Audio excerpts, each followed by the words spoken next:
Howdy folks, and welcome back to the World of Tanks patch 9.3 test server with your host for today's review, the mighty Jingles. Today we're looking at the T-54 lightweight Soviet Tier 8 light tank, one of the three new Tier 8 light tanks introduced into the game.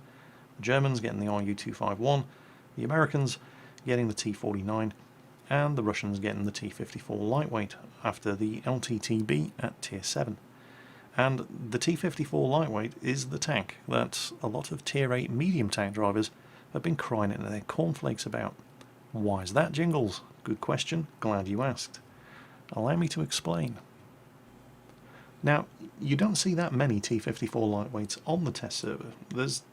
I don't know what it is, there's something about this tank that just isn't as immediately sexy or fun as the RU-251 or the T-49.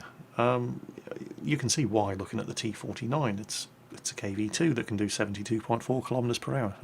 What's not to like about that? It's a very inconsistent, derpy tank, however. You know, with great derp comes the great opportunity to miss every shot that you fire. But that's the price you pay for being able to do 910 damage in one shot. The RU-251, by comparison, is what most people think of when they think of the words light tank. It's very small, it's very fast, it has absolutely no armour whatsoever, and it's got a punchy little 90mm gun. It's a great little light tank. The T-54 lightweight didn't really look like a light tank. And I think that might be why you see so many RU-251s and T-49s, and you don't see that many T-54s. However, it's the fact that this thing didn't really look like a light tank that is what is causing so much concern with Tier 8 medium tank drivers, and it's mostly to do with, well, it's the armour of the T-54 lightweight. There's very little lightweight about the armour of this tank. It's obviously not as good as a fully fledged Tier 9 T-54, but it's also faster and more manoeuvrable because it's a light tank, and it's almost as good as a fully fledged Tier 9 T-54. I'm going to flash up Tank Inspector now and show you exactly what I'm talking about. So, going to take a quick run through Tank Inspector and just show you what it is about this tank that makes it so special, and it's all to do with the armour. Now, looking at the basic numbers first of all, the front of the hull is 80mm thick on both the upper and the lower glacis. The side of the hull is very flat and is only 60mm thick. And the rear is 45mm thick. The top armour on the engine deck is only 15mm. Top of the turret, 20 or 32mm. Ugh, bad. The side armour of the turret, well, as you can see, there's all kinds of different armour zones here, so it's difficult to say how thick the side armour of the tank is. You're looking at getting through either 120, 113, 91 or 80mm of armour. You're probably not going to have many problems penetrating the side of the turret of the T-54 lightweight, but the front of the turret is interesting. And we're seeing on the T-54 lightweight something that Wargaming had been doing a lot lately when they introduced new tank models into the game. Rather than just sticking a single solid slab of the same thickness armour and saying, right, that's the front of the turret, they're actually giving us layered armour zones. So what we have is the strongest armour on the tank right at the front of the turret, here, 180mm.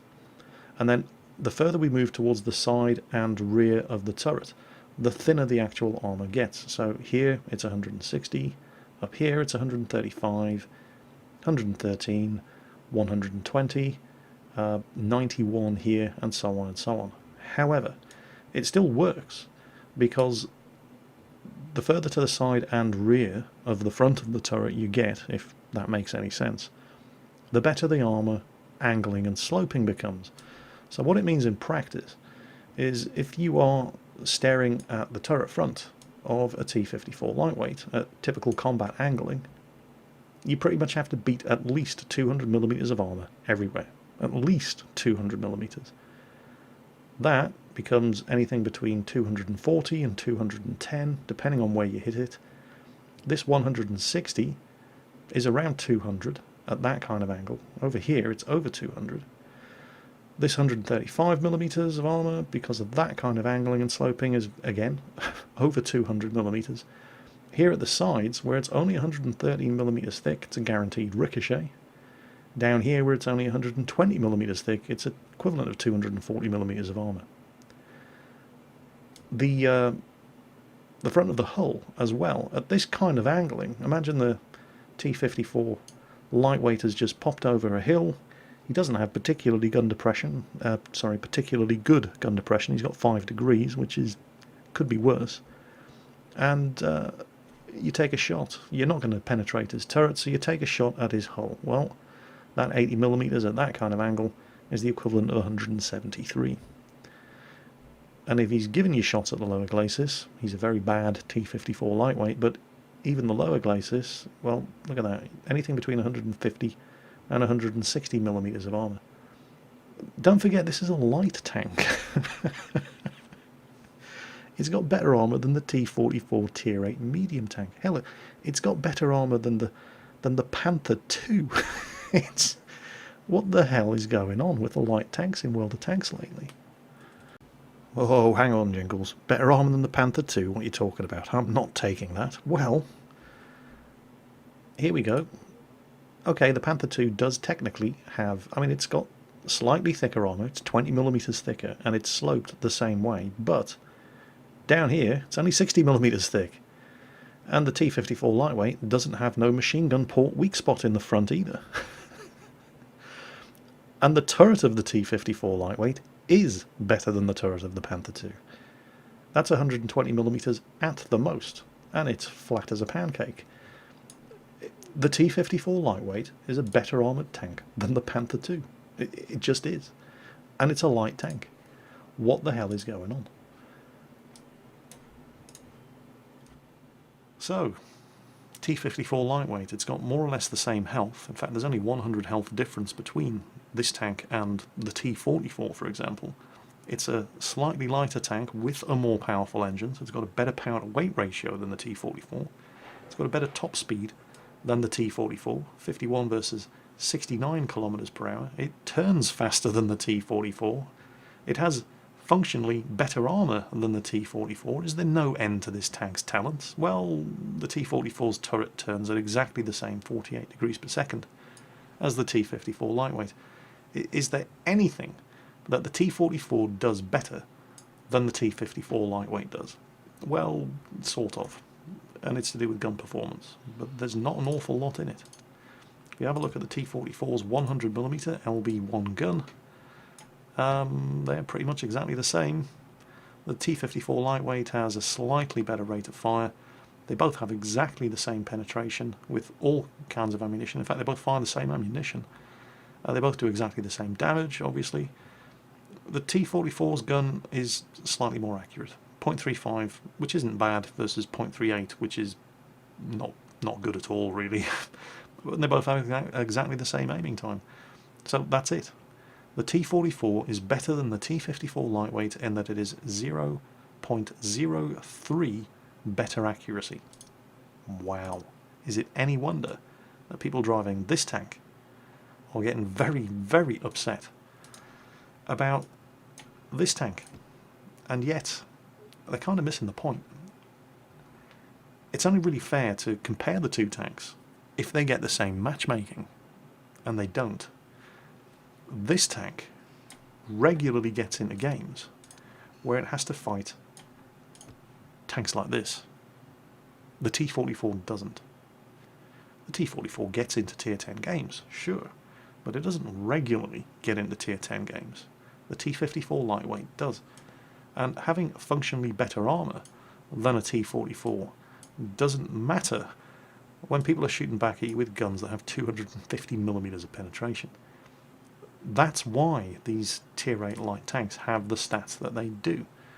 It's because they have to fight against monsters like this to a degree that tanks like the Panther II, the Pershing, and the T-44 don't. But while it's fair to say the Tier 8 medium tank drivers don't really have any direct threat from these new Tier 8 light tanks because their purpose is different, what about the existing Tier 8 light tanks? Tanks like the AMX 1390. Is this tank suffering from power creep with the introduction of tanks like the T-54 lightweight and the RU-251? Well, I don't think so. The 1390 is special. It's got an autoloader. It's a fast, low-profile, sneaky little light tank with a 6-shot autoloader. And that autoloader is always going to guarantee The AMX 1390 a place at the table. Anytime you see Tier 8 competitive play, it's always AMX 1390s and AMX 5100s. The autoloader is what makes this tank unique. Are there any other Tier 8 light tanks? They should be feeling very nervous about their future because of the introduction of tanks like the T-54 lightweight. Yeah, there is. The WZ-132. If I drove a WZ-132, I'd be feeling very nervous. Hang on a minute, I do drive a WZ-132. Shit. The thing is, both the T-54 lightweight and the WZ-132 are functionally the same tank. They're both based on the same concept. The T-54 lightweight is a cut-down version of the T-54, as the name suggests. The WZ-132 is a development of the Type 59, which itself is an export version of the T-54. They're, in theory, the same tank, but they're not, because the T-54 lightweight is better than the WZ-132 in almost every respect, particularly armour. The best armour on the WZ-132 is 55mm at the front of the turret. 50 what? That's not armour. It's also not as fast as the T-54 lightweight. It has a worse power-to-weight ratio. It does turn slightly faster, 56 versus the 50 degrees per second. Both of their turrets have exactly the same traverse speed. It's got 10 meters better signal range, but it's got 10 meters better view range. Get it right, Jingles. But it's got 10 meters worse signal range. And the guns are very, very similar. Again, with the only real difference being that it's got a better accuracy, same aiming time, slightly better penetration, same damage, significantly worse rate of fire. WZ-132 drivers are the guys that should be getting very, very nervous about the future of their tanks, with machines like the T-54 lightweight appearing on the battle. T-44 drivers are missing the point. They don't have to fight the same kind of battles that the T-54 lightweight does. The WZ-132 does fight the same battles that the T-54 lightweight does, and it's not as good a tank. Let's have a look at some games, see what all the fuss is about. This is DunnoName12. He plays on the North American server. He's driving his T-54 lightweight on the Northwest map. Obviously, on the test server, it's a Tier 9 match. This is going to be standard matchmaking, by the way. In fact, this is going to probably be the best matchmaking you're ever likely to see in a T-54 lightweight. And that's the reason why T-44s, Pershings, Panther IIs have really got nothing to worry about. They're never going to find themselves top tier in a Tier 8 match with these things on the enemy team. Tier 9 and 10 matches are the only kind of games that these things get into.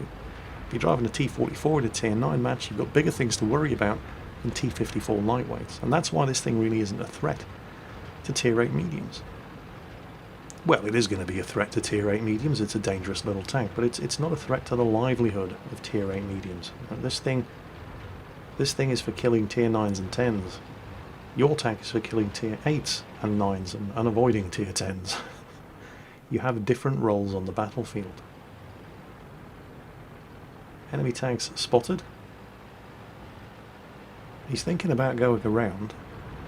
And there, do you see that E75 on the hill? He didn't see that E75 on the hill. And that E75 saw him. Slaps a shot right into the side, takes off nearly half of his health. He pops out, sees the opportunity to kill the Lorraine, does get the kill, but gets hit in the flank by a T-49 and should have died there and then. But 152mm howitzer firing high explosive, his tracks ate the damage. And that's exactly why AMX 1390 drivers have absolutely nothing to worry about when they start complaining about power creep from tanks like T-49s. The T-49 is an inconsistent machine. It's fun. Oh, it's fun, but you can never rely on it to do the damage that it needs to do when it needs to do it, in the way that you can with, well, every other Tier 8 light tank in the game. You can do things in T-54 lightweights that would be suicide in T-49s, like fighting a corner against tanks like STIs and T-54 lightweights when you've got a 20-second reload. So, yeah. Now, this T-95 is in serious trouble. Well, he's in trouble. He's been rushed by a whole bunch of light tanks. But he has... This is a completely survivable situation. Look, they've just nailed the T-71. There's a Waffenträger Panzer IV here giving him support and fire. And a T-54 lightweight. And an STI. All he has to do to survive this is nothing. Well, he could do nothing and turn the T-95 around. But instead he chooses to... He's actually driving his T-95 backwards into the guns of these enemy tanks. Oh god! You know, he's making it harder for his team to help him. He still hasn't tried. Oh man, what's going on? Well, he wasn't much use to the team alive. So, and any second now, there we go. He's dead. So, well, I say he wasn't any use to the team alive. He did at least keep 4 enemy tanks occupied, kicking him to death. And now they're all dead, eventually. I mean, he made it hard work for his team to kill the 4 tanks that were attacking him, but they managed it, so all's well that ends well. Now, who's next? There goes the E-75. What's that down there? Ooh, it's a big tank. T-54 lightweight is not afraid of big tanks. Has a quick look. Ooh, ooh, ooh, ooh, ooh. RU-251. Time for a bit of a strokey beard session while we ponder what to do here. Come on, stroke your beards with me while we have a good think about it. The sound effects are important as well. Yeah, we're gonna go around, get under the 251's gun, and this is where we have a bit of a Jingles derp moment. He was going after the rear of the IS-6, and oh, look at this. He's now. Oh, that's your 15 degrees of gun elevation. That's how bad that is. He was completely helpless against that RU-251. Luckily, the RU-251 was paying absolutely no attention to him, so he got away with it. The 251's dead. He isn't. Oh, took a hit there from... Oh, it's only a Walker Bulldog. T-54 lightweight is not afraid of 76mm gun. Chew on that one, Yankee dog. International socialism triumphs once more. And as quickly as that, and this game did not last very long. The only thing left on the enemy team is a VK-4502. Is he gonna get... he's a long way away. Is he gonna get back there in time to actually do some more damage? Well, you'd be surprised. This is a quick tank. 69 kilometers per hour top speed. Good power to weight ratio. Great suspension. He's going to make it. Now, is he actually going to be able to do anything when he gets there? Well, he's switched to his APCR ammunition. One of the major weaknesses of this tank, by the way, is its ammunition capacity. It only carries 37 rounds of ammunition. And with 240 damage per shot, there's a hard cap to how much damage you can actually do in a game with this thing. Oh, there's the 4502. He's made it. He's going to get a chance to put some shots into him. Oh, you cheeky German bastard. Guess what? Traxated. Ha ha, sucks to be you. Oh, turret top, turret top. There we go. That's it. Nice, easy target. Slightly more difficult target. 0.38 accuracy. No problem, comrade. So, Dunno Name 12 from the North American server, getting ace tanker and coming top on experience earned in a tier 9 battle on the test server. Didn't really get much of an opportunity to see how effective the armour of this tank is, however. He ate 2 shots with his tracks. He got hit once by an E75 in the flank. That's obviously going to penetrate. Once in the flank by a Walker Bulldog, and that penetrated as well. In the next replay, however, you're going to see how the armour of this tank works. This is Serious Threat from the EU server, playing his T-54 lightweight in a tier 10 game on Prokhorovka on the test server. Name like Serious Threat, sounds like he means business. Well, he talks the talk. Does he walk the walk? Oh yeah, he walks the walk all right. This is a significantly tougher match than the game that Dunno Name 12 just played. For a start, it's tier 10, and secondly, The 2 Tiger 2s on his team are, well, idiots. This team is going to be down 3 to team killing before the match even gets started. So it's effectively 12 versus 15 before we've even started. And that, right there, thanks to the angling and the sloping, is the 80mm of frontal hull armour on the upper glacis of the T-54 lightweight, bouncing a shot of armour-piercing composite rigid ammunition from a Batchat. Oh, the first Tiger has turned blue. They haven't actually team-killed anybody yet, but hey, give them time. Oh, I spoke too soon. The Jaegeru has had enough of his shit. He's killed one of the Tiger 2s. Meanwhile, Serious Threats tracks Eater Shot from an Object 140. Look at this. Object 140 and a Batchat. Now, they're both focusing their fire on the friendly Batchat and ignoring Serious Threat. Well, you don't ignore a serious threat, because he's a serious threat. See what I did there? Oh, suddenly a wild IS-4 appears. Well, he takes a hit from one of the tier 10 mediums in front of him, and then, for some unknown reason, this IS-4 decides that the best possible thing he can do in this circumstance is to leave the protection of the hill and drive down in front of the guns of an E100, a Jagdpanzer E100, and another IS-4 in order to fail to do any damage whatsoever to Serious Threat's T-54 lightweight. You see behaviour like this on the test server all the time, and it's because most of the guys in these tier 10 tanks have never driven a tier 10 tank before. Tier 5 is the highest thing they've got, and that's why they come onto the test server, to play with tier 10 tanks. And it's why they drive their tier 10 tanks like they drive their M4 Shermans back on the live server. It's nothing really to be surprised about. Meanwhile, in the team killing drama, the second Tiger has team killed an M48 pattern. He's nailed one of the team's tier 10s before the Jagdpanzer E100 could get sick of his shit and team kill him as well. So they're down 3 tanks to team killing. Now, the 5 degrees of gun depression that the T-54 lightweight has is not the worst gun depression of any tank in the game, but it's still not particularly good, and that means that in order to be able to shoot at this Batchat, he has to show the side of his tank to him, because he just won't be able to get the gun down far enough over the front of the tank. However, while the Batchat did get 2 shots at him, only one of them actually did any damage. His tracks ate the second shot. And by placing his shots through the Batchat's inside drive wheel, he was able to not only damage the Batchat, but also keep him immobilised in place long enough for the friendly E100 to finish him off. And any second now, while he's just making sure he's out of line of fire of that Death Star, yep, that was his turret bouncing a shot of a minimum 128mm caliber from a Rheinmetall Borsig. Death Star's pointing the other way. Well, fine, let's put some fire into him. He's been spotted. There's still some nasty tanks over there on the flank. Object 140 and a 121 over there. Both of them very dangerous tier 10 medium tanks, but he's in a good spot here. He's working the ridge intelligently. He's not giving them anything to shoot at.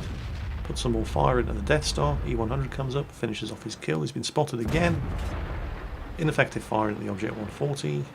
Pops up for another shot. 5 degrees of gun depression, not great, but good enough to do that. Object 140 has just been taken out. So the 121 is still over there somewhere. And then it all goes pretty quiet. No contact with any enemy tanks at the moment. Object 140 and a Batchat up to the northeast. There we go, they've spotted the T-57 Heavy. Okay, T-57 Heavy now has medium tank problems. And there's the AMX-50B. The Jagdpanzer E100 is liable to be up the road behind them. It's really the only place he can be at this point. And, yep, there he is. It was fairly obvious where he was going to be. Serious Threat guns the engine, stays in the low ground where he can, and wow, look at that. 3 enemy tanks killed in quick succession. He's going to have to haul ass if he wants to get any more damage done here. He's found the Jaegeru. He's closing in on the Jaegeru. The Jaegeru is completely stuffed. He's not even trying. And how would Sir like to die today? T-54 lightweight behind you, or Death Star and T-57 heavy in front of you? T-57 heavy it is. Excellent choice, sir. And as quickly as that, it's game over. So, serious threat driving a T-54 lightweight in a tier 10 match on Prokhorovka, in which 3 of his team died to team killing, and he manages to walk away with ace tanker, scout, confederate, and tank sniper. He did 4,482 damage of his own, earning 1,700 base experience, and almost 6,000 spotting damage.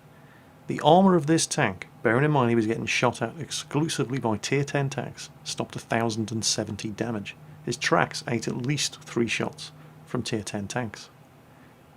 Now, before we get too carried away, this does not mean that the T-54 lightweight is an especially well armoured tank in a tier 10 match. It isn't. The armour's good, but it's not that good. You have to make the armour work for you. You have to know what you're doing.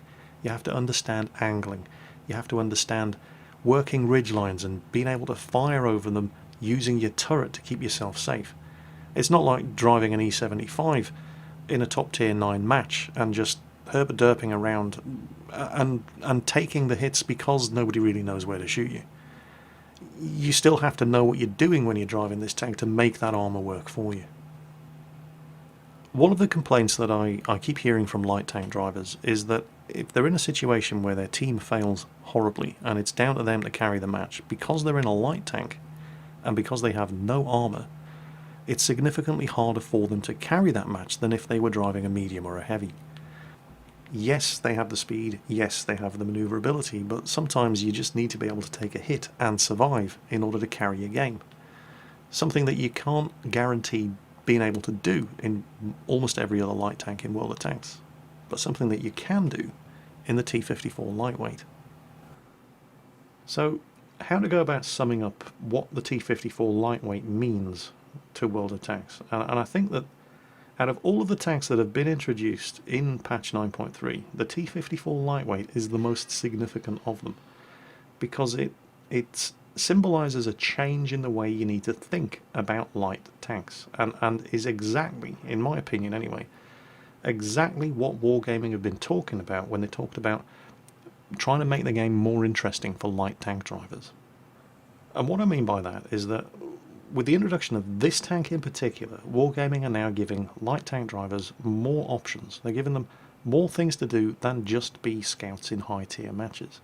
Now, the T-54 lightweight can still scout in high tier matches. It's perfectly capable of doing it. It's not going to be as good at it as, for example, the RU-251.